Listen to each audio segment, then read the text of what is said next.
Монголчууд Америкт. За намайг Буянтал гэдэг. Тэгээ одоо яг одоогийн байдлаар бол Сан Францискод амьдарч байгаа. Тэгээд програм хангамжийн инженер мэргэжилтэй тийм хүн байна. Тэгээд Америкт 7 жилийн өмнө ирсэн. Лос Анжелест нэг 6 жил амьдарсан. 8 жил болж байгаа юм. Тэгээд Лос Анжелест нэг 6 жил амьдраад тэгээд сая сүүлийн 2 жил нь дэлхийд харж аялж байгаад сая 11 сард аяллаа дуусгаад одоо энд хурж ирчээд бүхнийг шинээр эхлэх гэж байж байна да. Чи яг хүүхэд захаан төрсөн тий. Тэгээ аав чинь ямар хүмүүс байна? Хүүхэд байхад чи Монголд одоо хаан, сурч хаан, төлөвч хаан тоглож наач гэсэн. Хоёлаа ингээд дор хүүхэд наснаас эхлээд явдаг. Тэг би Улаанбаатар хотын хүүхэд. Тэгээд 10 жилийнхаа сургуулийг оюуны төвгээд бүрэн дан сургуулийг төгссөн. Компьютер сонирхохоос өмнө би ахыгаа дагаж явж юу яадаг гэсэн бохоо. Зах дээр чихэр зардаг байсан. 7 дугаар ангиас ахуулаад. Тэгээ манай ах намайг дагуулж байгаа. Тэгэл өглөө 5 цагт гэрт ирээл намайг аваа явдаг. Тэгээ бид хоёр вокзал дээрээс хайрцагтай чихэрнүүд аваад бөөндөж аваад би болохоор улаан малгайт гэж чихрээр дагнадаг. Тийм ээ. Тэгээд тэрийг аваад Динжимэн гэж захваад байсан. Тийшээ аваачаал. Чи тэгэхээр хэдэн он юу вэ? Хэрхэн бэ? Тийм, тэр чинь би нэг 6 дугаар анги. Одоо тэгээ бодглохлоор тухайн үед жоохон байхдаа ичдэг байсан боловч одоо ингээ бодглохлоор тэр чинь айгүй их тийм гүйлгээ ухаан их нэмсэн. Тэгээ би одоо их баярлалтай л та тэгээд одоо бас нэг ингээл нэвтрүүлэг үзэж байгаа залуучууд хүүхдүүд байх юм бол ингээд одоо амьдралд ингээ хэцүү юм тохиолдож амьдралд ингээ бэрхшээлтэй байлаа гэж бодоход тэрийг ерөөс айгүй тийм боломж гэж л харах хэрэгтэй юм байл л дээ. Тэр хэд донтчих. Сервер мэгэр орсон уу? Би тэгтээ бүр айхтар тэгж тоглоомд донтчихсан. Тухайн үед ч бас зарим нэг шинэ тоглоомнууд гарч ирэл тэгэл тэрэнд донтч шүнжэнгөө тоглож исэн үед бол байгаа. Тэгээд угаасаа тэгээд амьдрал угаасаа нэг хүчрүү тэгэл тоглоом л байх боломж байхгүй болохоор тэгэл амьдрал руугаа ороод хүссэн үсэг амьдрал руугаа ороод явцсан та. Тэгээд компьютер дээр юу нэхэр болов хүүхэд байхдаа юу нэлээ арга нь болсон. Тий, тэгээд хүүхэд байхдаа манай ээж бас нэг хувийн бизнес эрхэлдэг. Тэгээд тэр бизнес дээр нь юу орж ирээд компьютерууд орж ирээд тэгээд тэр компьютеруудыг нь учрыг нь олох шаардлагатай болсон. Тэгээд авчир зарж ирсэн. Сургууль бас нээсэн баггүй. Тэгээд тэр сургуульд нь компьютерууд орж ирээд тэгээд тэр компьютеруудыг би засах хэрэгтэй болоод тэгжсэн байхгүй. Тэгээ би 10 жил байхдаа олимпиадад мэдээлэл зүйн олимпиадад их ордог байсан л да. Тэгээ хэр амжилттай болсон. Бүр айхтар 1-р байрмаар бол эзэлж байгаагүй л дээ. Дандаа тэгээд 3-р байранд л орчоод идэв байсан. Боломж юм. Ямар ч байсан боломж. Тэгээд нэг 3-4 удаа тийм дүүргийн хотын олимпиадуудад эхний 3-т орж исэн болохоор хүрээдээ сургууль урилгаар оруулъя гээд тэгээд тэгэл докод орцсон. 3 дахь курсээс ахуулаад бизнес руу жоох их анхаарлаа зарцуулаад эхэлсэн чинь хичээл маань жоохон доголдож эхэлсэн л дээ. Тэгэл ямар ч байсан 4 дахь курс гэхэд дажгүй төгссөн, боломжийн төгссөн. Тэгээ маань сургуулиас чинь гайгүй сурсан хүмүүсийн солонгос руу явуулдаг. Тэгээд бид нар бараг ангиараа шахуу солонгос руу явж тэнд дадлага хийжсэн. Тэгэл тэрний дараа тэгээ компани 2010 он хүртэл ажилласан. Монголд 2007 оноос нэг 2010 он хүртэл 3 жилийн хугацаанд ажиллаулаад тухайн үед нэлээд боломжийн байсан.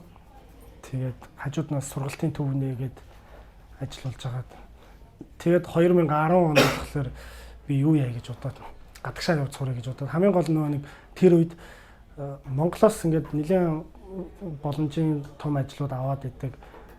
Тэгээд гадаад Америкаас хэд хэдэн захиалгууд орж ирсэн байхгүй. Тэр үед англи хэл байдгүй. Нөөдөлтөж харилцаж мэддэггүй. Тэгээд дээрэс нь бас нэг Монголд ингээ аялж явж байгаа нэг Америк залуу энэ Монголын ийм компани зүгээр сайн дураараа ажиллаж үзмээр байна гэд манай дээр ирж уулзчихсан байхгүй. Тэгээд тэр нөхөртөө бас ярих гэсэн чинь бас ингээ нэвтрэлцэж чаддгүй. За ерөөсөө хэл сурахгүй бол явахгүй байна гэж бодоод. Тэгэл яг 2010 онд ерөөсөө баг огцом шийдэл. Тэгэл компанийнхаа бүх юмнуудыг зараал. Тэгэл тэр үед чи ерөнхийдөө компани үйл ажиллагаа нэлээд ингээд төслүүд маань нэлээд дууссан. Яг тэр гоё момент таарсан бохгүй. Тэгэл яг тэр үед нь миний дотор ч тийм хүсэл төрөөл ерөөсөө гадагшаа явж сурах хэрэгтэй юм байна. Тэгээ бүх юмудаа зараал тэгэл Америк руу давхад хүрээд ирсэн байхгүй. За хэдэн оны хэдэн сар хаана вэ?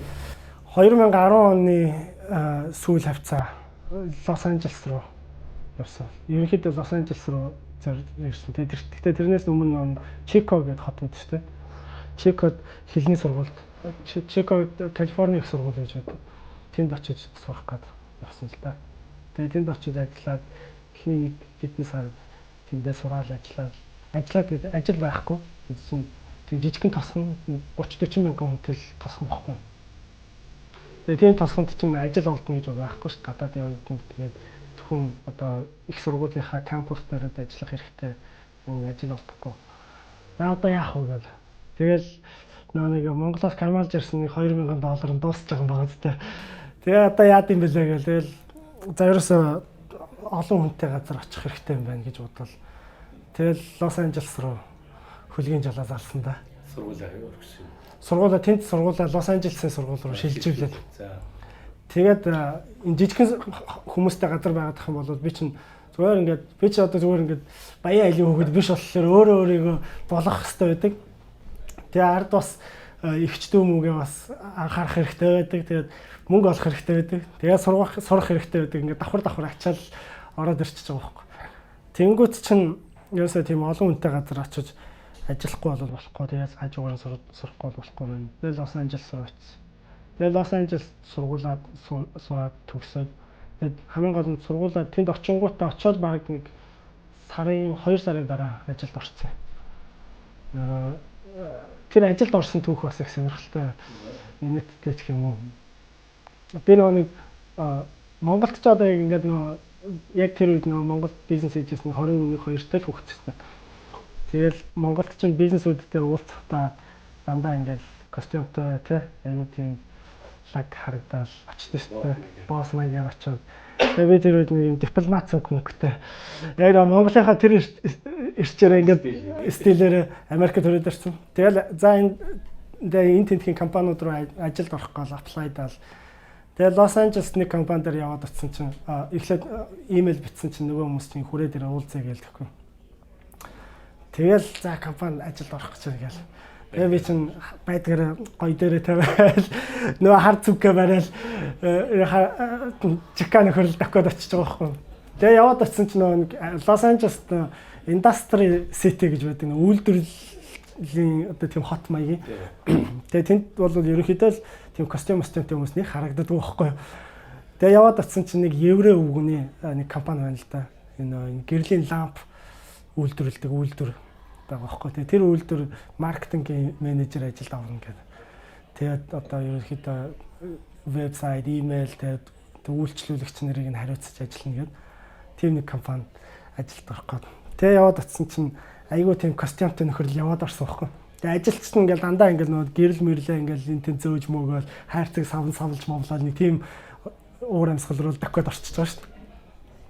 Тэгээ нөгөө еврей өвгөн маань ийм урт сахалтай энэ тийм нөгөө еврейчүүд ийм урт сахалтай ийм хар малгайтай тийм өвөл ингээл над руу ингээл айгүй том хараал. Танд юугаар туслах вэ гээл. Миний бүндгэн чигэл би тэгэл өөдөөс нь ажилд орох гэсэн. Тэгж ороод за тэгээд нөгөө нэг өвөө маань нөгөө нэг ажилчид нөгөө хүмүүсээс санаа зовоол хоёлаа манай уулзалтын өрөөлөө орё гээл тэгж чинь за тгий гээл тэгээс хааны гэж гадаа тэгээд тэр чинь нэг юм warehouse байгаа байхгүй одоо агуулах том агуулах наан нэг жижигхэн одоо өрөөтэй тэгээд тэр өрөөндөө ингээл 4-5 уулаа суугаал тэнд одоо бүх одоо бизнесийн үйл ажиллагаа хийдэг байхгүй тэгээд тэнд нь орсон чинь уулзалтын өрөө гэж байхгүй гадаа уулздаг. Тэгэл уулзаал нөө ажил ямар юу хийдэг мэдгүй тэгэл цалин хөлсөө тохиролцож байгаа байхгүй. Тэгээд тухайн үед ер нь одоо тэг ингээд бодоод байхад одоо манай Монгол залуучууд маань аягүй тийм амбицтай байдаг шүү дээ. Тэр амбиц чинь их чухал юм байлээ. Аягүй хэрэгтэй зүйл юм байлээ. тэгээд айгүй өөртөө ихтэй очоод тий чухал царайтай өөртөө ихтэй ингээл яваал орохлоор чинь тэгэл ямар ч компани ингээл хүмүүст ингээд хүлээгээд авчиж байгаа байхгүй. Тэгэл уулзаал ингээ ямар цалинтай ямар хэдэн төгрөгийн цалин чи ингээд хүлээлттэй байгаа гэл надаас асууж байна. Тэгэхээр нь цагийн $20 гэл хэлэхгүй. Тэгээд тэр чинь 2010 онд цагийн зүгээр цагаач хүн тэгээд цагийн $20-аар гэхлээр ингээ нүүж гайхаж байгаа байхгүй. Ингээ нүдэн орой дээр гараад $20 гээ. Тий $20 гэсэн чинь би тийм их мөнгө төлж чадахгүй штэ гэдэг нөгөө чинь. Тэгэхээр нь тэгээд түл тохиролцож болно тэгэл ярилцчаа болдом. Тэгээ ямар ч бас нэг $3-4 буулгаад нэг цагийн $17 хамгийн анхныхаа ажлыг авч ирсэн. 6 сар ажилласан.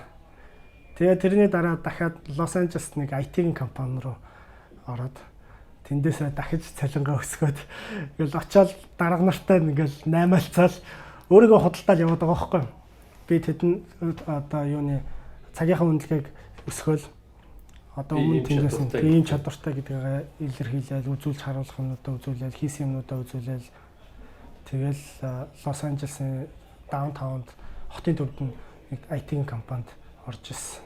Тэгээ тэнд нэлээд гайгүй дэш агсан. Тэгээ тэрний дараа юунд Марина Дель Рей гэдэг Лос Анжелесийн тэр Санта Моника далайн эргийн жоох урд байдаг нэг хотод IT-ийн компанид анх туслах программистаар дахиж ороод дахиад очоод ахиулаад тэгээ тэнд туслах программистаар ороод нэг программист залуугийн туслахаар анх ажилд орсон. Тэгээ тэр даунтауных тул бас нэг 6 сар ажилласан. Тэгээ тэрний дараа Marina del Rey тэр компанид туслах программистаар ороод тэгээд нэг 2 сарын дараа тушаал дэвшээд ахлах программист болоод шууд агсан биш. Шууд агс. Тэгээд нэг ахлах программистаар нэг 6 сар ажилласны дараа техникийн албаны дараагаар нь ажилд орсон. Тэгээд техникийн албаны дараагаар нь тэгээд одоо болтол ажилдаг. Тийм хурдан ихэд юу нөлөөлөд вэ? Тэг цагаачд одоо ер нь яг Америк компанид ороод тэгш хурдан шатах их бол хэцүү шүү дээ. Би болохоор нэг тим одоо дотороо нэг тим юм ботцсон байсан. Тэр нь юу вэ гэхээр за би том компанид орох юм бол өрсөлдөө ихтэй. Тэгээд том корпорацууд бол ерөнхийдөө ингээд өсөж хөгжих боломж жоохон таараа санагддаг. Тэгэхээр заарлагдмал. Тэгээд яг дээр нь ингээд хариуцсан олон хүмүүс байж байгаа болохоор тэр хүмүүсийг ингэж давж харьцсан. Тэгээд ажиллана гэдэг чинь бол айгүй тийм цаг хугацаа их үрхэн юм шиг санагдаад. Тэгээд тэр компани болохоор миний тэр сүүлд одоо ажиллаж байгаа компани болохоор 12 хүнтэй тийм компани. Тэгээд тэр компанид болохоор жижиг компани тэгээд ийм жижиг компаниуд дотор ч ингээд сурах юм ихтэй. Тэгээд дарагтайгаа шууд харьцах боломжтой. Тэгээд зарим тохиолдолд үйлчлүүлэгч нартай бас шууд харилцах боломжтой. Тэгээд маш хурдан хугацаанд шинэ технологиудыг сураад шууд зах зээл дээр нийлүүлэх шаардлагатай болдог. Тэгэхээр ингээд одоо яг хуу ачаалал их боловч тэндээс ерөөсөө эргээгээд хөгжих чадвар нь өндөр. Тэгээ дээрэс нь нэг манай Монгол залуучууд чинь яг Монголд ч бол ерөөсөө одоо бараг л нэг программист гэхлээр чи компьютер форматлах уу гэдэг шиг л. Тэрэн дээр бол программист хүмүүс их инженер хүмүүс их дург байдаг л да. Тэгтээ одоо тэг хүсөөсөө тэгэл хийгээл явдаг. Нэг хүн нэг компьютертэй холбоотой хүн бол бараг компьютерийн бүх юмнуудыг л хийдэг байх ч тийм. Тэгтэл чи энд бол тийм биш. Яг салбараараа ингээд мэрэгшээд дагнаад явцсан байдаг. Тэгээ би Монголд бол байхад нөө янз бүрийн юмнууд хийжсэн маань бас их тус болсон. Одоо тэр өөрийгөө цалингаа ингэж ахиулж дарга нартай ингэж наймаалцахад бол миний одоо багд сурсан юм бол их хэрэг болсон байх гэж боддог. Монголчууд Америкт. Тэгээ би яг тэр компанид нэг 2 жил ажиллаад 2 жилийн дараа нь хажууд нь Монголын компани салбарыг бас байгуулсан байхгүй. Тэгээд Монголын компаниг тэнд бас нэг 2 жил тийм 2 жил гарan ажиллуулж агаад тэгээ би ч ганц бие тэгэл ингээд ажил гэр тэгэл яваад ахлаар жоохон эргүүлэх завгүй. Зав байхгүй шүү дээ. Тэр чи тэр охид эргүүлээд яваад ахлаар чи мөнгө их орно. Цаг их алдна. Тэгээд угаасаа нэг хариуцлага их байсан болохоор тийшээ төвлөрөх ерөөсө боломж их тааруул байсан л та.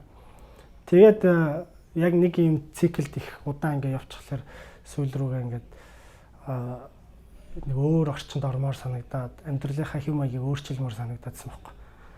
Тэгээд энэ нэг remote year гэдэг бүтэн жилийн турш өөр улсуудаар аялаж ажиллаа хийдэг тийм хөтөлбөр олохгүй юм. Тухай тийм. Хамаагүй альч юу ч хийж болно. Тэгээд тэр хөтөлбөрт бүртгүүлээд 3-4 удаагийн тийм шатлалтай шалгалт авд юм байлаа.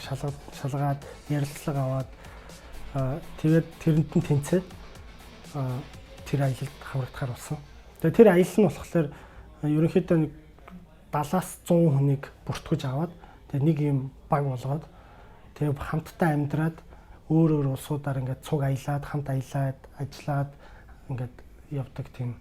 Тэгээд бие биенээсээ суралцаад тийм хөтөлбөр байхгүй. Тэгээд хамгийн сонирхолтой нь миний тэр яг тухайн үед оролцсон тэр хөтөлбөрийн нэр нь Хувлаа гэдэг нэртэй. Монгол хааны нэрээр нэрлэлсэн. Тэгээд тэр яагаад Хувлаа гэд нэрлсэн ингээ асуусан чинь жил болгоныхаа аяллыг одоо түүхэнд нэрээ үлдээсэн нэг хүний нэрээр нэрлээд явд юм байна л да. Тэгээд яг миний тэр аплайцсан нь болохоор Хувлаа гэдэг нэртэй болж таа. Тэр чинь одоо яг нэг 2 жилийн өмнө 7 он байсан. Тий. Бид нарыг очихж юм маргааш явах гэж юм байсан шүү дээ. Тэрний зардал нь цаанаас байсан юм. Та нар үзлээ. Тэр болохоор өөрсдөө төлнө. Сар болгон $2000 төлдөө. Тэгээд $2000-т нь болохоор байр нь урьдсан, офис урьдсан, ажиллаа хийх офис урьдсан, 7 хоногийн 2-3 ивентүүд, үйл ажиллагаанууд, хөтөлбөрүүд, сургалтууд янз бүрийн явагдсан. Тэр нь орцсон. Тэгээд нислэг нь орцсон. Одоо нэг улсаас нөгөө улс руу хооронд явах нислэг нь орцсон байсан баг. Тэгээ бодоод үзэхлээр чинь Америкт бол зардал өндөр шүү дээ. Сарын одоо Сан Францискод бол байрны төлбөр сарын 2000-аас л эхэлж байгаа шүү дээ. Тэнгүүт чинь баг мөнгө хэмжиж байгаа байхгүй. Тэгээ тэр чинь онгоцны тийж байр, офис, үйл ажиллагаа, сургалтууд ингээд маш олон юмнууд орцсон. Тим юмд тэгээ сарда 2000-ыг төлнө гэхэлэр айгүй баг хожоотой юм болчихж байгаа байхгүй. Тэгээ тэр чинь тэндээс авж байгаа маш их мэдээлэл тэнд одоо холбогдож байгаа тэр их network үүсэж байна, харилцаа холбоонууд, найз нөхөд үүсэж байна. Бүтэн жил ингээ хамт аялаад амьдраад явна гэдэг чинь маш тийм одоо бүр айгүй тийм сайн найзуудтай болсон. За тэгээд хэдэн орноор ямар хугацаанд явсан? Ер нь нийтдээ нэг 20-од орн болсон байлээ. Тэгээд дундуур ингээд аялаад явж байгаа. Нэг улсад. Гэхдээ ерөнхийдөө хөтөлбөрийн дагуу бол тэр хөтөлбөр маань ихний 1 жил үргэлжилж байгаа юм л да. Тэгээд 1 жилд нь ингээд 1 сард нэг улсад амьдардаг. Нэг улстай 1 сар амьдрал, дараагийн улсад дахиад 1 сар амьдрал. Тэгээд тэр хөтөлбөрийнхөө хүрээнд бол 12 улсаар ингээд яг амьдраад явчихж байгаа. Тэгээд 12 улсад хот болгонд ингээд байр офисууд ингээд байж байна. Шууд тийш очиод ажиллаа хийдгээрээ хийн. Тэгээд хамгийн гол ажиллаа хийдгээрээ хийж байгаа байхгүй. Байршил цагийн бүсэл өөрчлөгдөж байгаа. Тэрнээс бус юм нь бол яг л юундээ ажиллаа хийдгээрээ гэл тэгээд тэрнийхэн дундуур ингээд бид нар жижигхэн баг үүсгээд өөр улсууд руу ингээд дамжаад аялаад явчихж байгаа. Тэгээд 1 жил тэгж аялаад тэрнийхэн дараагийн жил нь би өөрөө үргэлжлүүлээд аялцсан байхгүй. Тэг үндсэндээ 2 жил. Тэг үндсэндээ 2 жил ингээд дивэлхийгээр тэнцсэн. 2 жил чинь тэгвэл баг. Тэгэд нэг юм ойролцоогоор 20-од орн болсон юм бэл. Жил болгон явдаг хөтөлбөр юм байна. Тий, жил болгон явагддаг хөтөлбөр. Тэгээд дууссаны дараа энэ хөтөлбөрийг ингээд төгссөн хүмүүсийг одоо global citizen гэдэг юм статус өгж байгаа юм л да. Дэлхийн иргэн гэсэн утгатай юм уу тийм статус өгч байгаа. Тэнгүүд энэ яаж байгаа вэ гэхээр энэ хөтөлбөрт нийт одоо ингээд өнөөдөр хүртэл хамрагдсан 100 хэдэн мянган залуучуудын тийм network сүлжээ байдаг, програм байдаг. Тэгээд тэр програмдаа ингээд оруулчихна. Тэгэд энэ програмдаа орцсон одоо энэ global citizen буюу дэлхийн иргэн гэдэг ийм статустай болцохороо энэ хөтөлбөрийн аль ч улсад очиод энэ хөтөлбөрт нь шууд хамрагдах боломжтой. Тэгээ одоо сарын $2000 төлбөр нь хямдарчдаг, нэлээд хямдарчдаг. Тэгээд аль ч хөтөлбөр одоо хаанч болж исэн тэрэн дээр нь шууд тэр хоорондынхоо network-ийнхаа програм дээр за энд одоо ийм болж байгаа юм байна шүү гэх шууд давхиж чад хүмүүстэй уулзчихна. Тэндээс бие биендээ ажил санал болгодог, бие биенийхээ хүмүүстэй холбож өгдөг тийм боломж өгдөг.